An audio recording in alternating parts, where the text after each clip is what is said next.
As Russian military action against Ukraine unfolds and American sanctions are imposed, there are concerns about Russian cyber attacks against the U.S. James Lewis is a senior vice president at CSIS. Jim, welcome to the program. Thank you.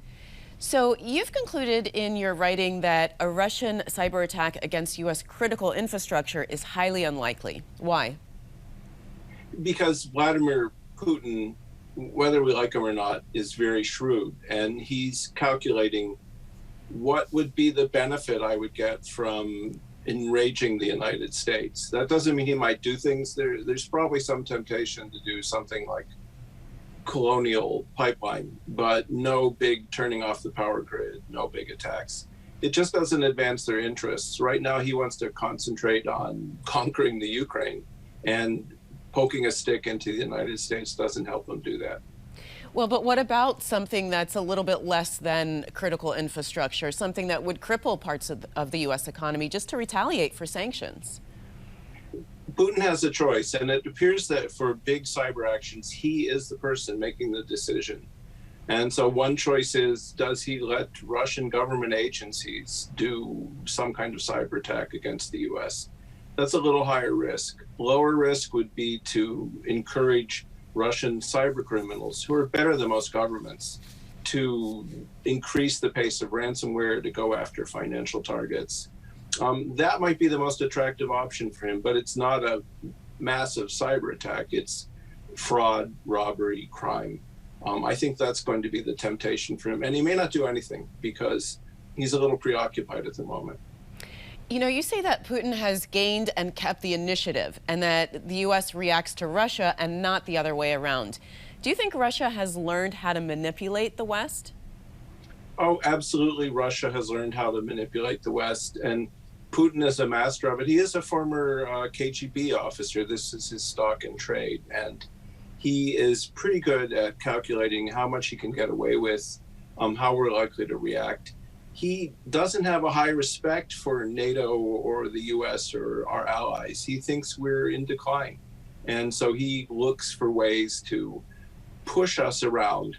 And the whole negotiation leading up to Ukraine was just classic Russian negotiating tactics with threats and bombast and maybe we'll do this. So he is an expert manipulator, and he does it to us. So do you think that the fact that the U.S. and Russia are nuclear powers reduce the likelihood of cyber attacks since the risk of escalation would be too great?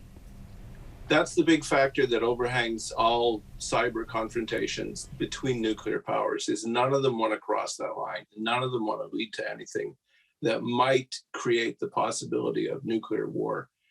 That's the thing that's reshaped warfare in the 21st century, is no one wants to risk nuclear war. So yes, it's a very clear threshold.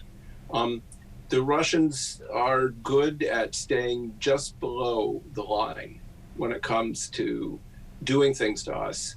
They don't want nuclear war any more than we do. And so it's probably one of the biggest factors shaping their military calculations. You know, Jim, you authored a report recently on creating accountability for global cyber norms. What are you suggesting in terms of consequences for a country that doesn't adhere to those norms?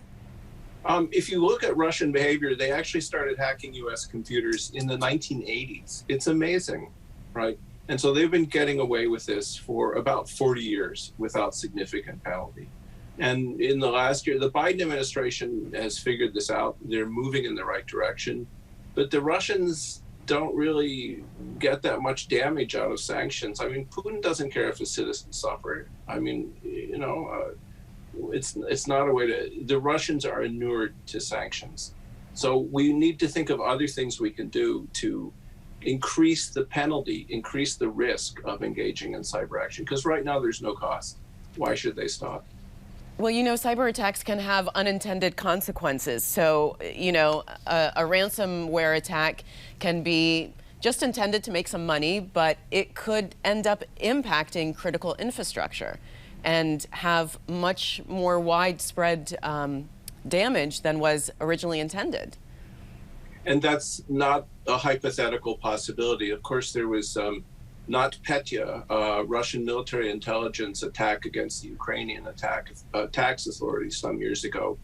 that was probably badly designed software spread around the world and did hundreds of millions of dollars in damage. The Russians don't care, but they seem to have learned from that and have been avoiding collateral damage. Their threshold for acceptable collateral damage is much higher than ours, and their bombing shows that. You've also got colonial pipelines where a Russian criminal group inadvertently did something that affected critical infrastructure. And I think what the Russians learned from those two episodes is they can control this. So we might see pressure on critical infrastructure through ransomware. It makes money, and it's more deniable, not plausibly deniable, but you can at least pretend it was someone else. But I think they've got a handle on collateral damage, because remember, the thing for the Russians is managing the risk of escalation so that escalation does not interfere with their plans to overcome the Ukraine. So what do we know about Russian cyber attacks against Ukraine in the current crisis? What does that tell us about Putin's intentions, and, you know, and what kind of damage has it done so far in Ukraine? Do we know? The Russians have two advantages. The first advantage is they have more than a decade of experience with this stuff. If you go back to Estonia,